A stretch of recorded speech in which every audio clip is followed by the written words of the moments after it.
You can see me from here, this probably will be the best. So it doesn't make a sense when you actually see it. And that's our kind of remains of the buildings which used to be here in the Roman time, which is the Billingsgate House and the Bathhouse. So it's a complex of the building which were built up in a certain stages. It's not everything built in one go, but Nichola already mentioned that one upstairs. So first of all, orientation where we are. So this wall just opposite to me is the south. So in the first stage of this complex, this will be a riverside property. So the river will be basically just behind this wall. That's the street as you came in, the Lower Thames Street today. And through the centuries the river retrieved, so at the end of the Roman Empire in Britannia, which is 400 roughly, the river will be just behind the line of the buildings on the opposite side of the river. So almost the area as it is today. So quite a big progress. So of course, if this is south, south we have the east on that side, west and the north just behind me. And we believe that first of all, this will be a complex, the kind of stand-alone building, which is just here. You can see this line of the kind of wall, very substantial, the one behind, the bits behind me. And in the 70s, of course, that was the process of the preserving the site. And that was a bit of a problem then, because of course this area is very close to the river, so it's not the room dividing in front of you. Everything what you can see, it would be under the floor. Because what we've got here is quite a sophisticated heating system of the Romans, which is called hypocaust.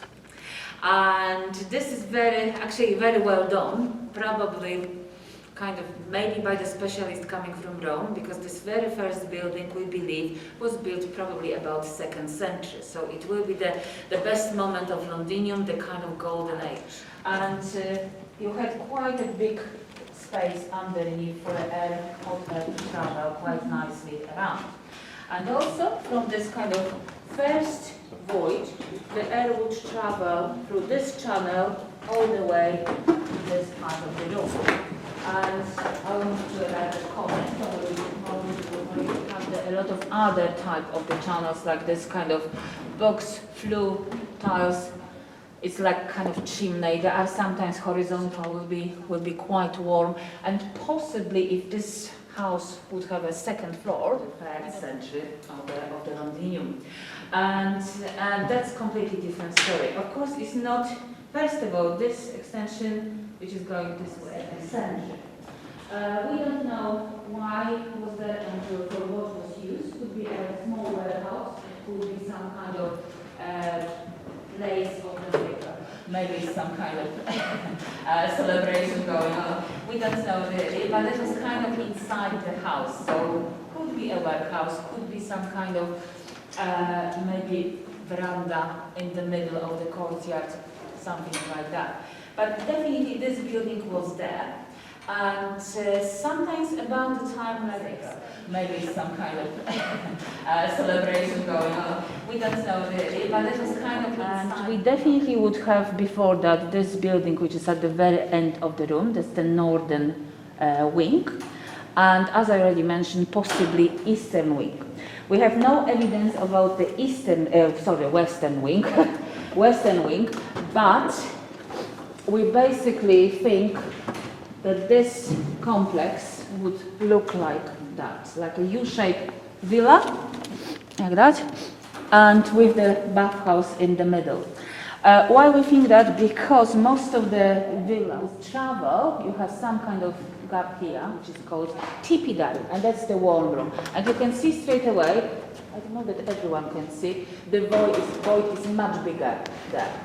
The bottom floor is much lower, and so you don't need that big heat. So you will kind of disperse the air more kind of tight. On the top of them, originally you would have the layer of concrete and probably some kind of tessellated floor, the same type like here.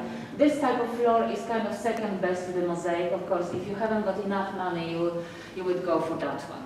So the mosaic is very expensive. You need specialists to make designs and to set them and so on. So the tessellated floor is quite easy. You still have to have quite a specialist to put all the little bits together, but it's like a regular, quite nice into the wall. That's the places where you have like a chimneys for air to just travel all the way out of the house. And also one of my favorite bits, you have the little bench here in the wall. So you can imagine some Roman person long time ago was sitting there and having a chat with a friend or the family member. So absolutely magnificent.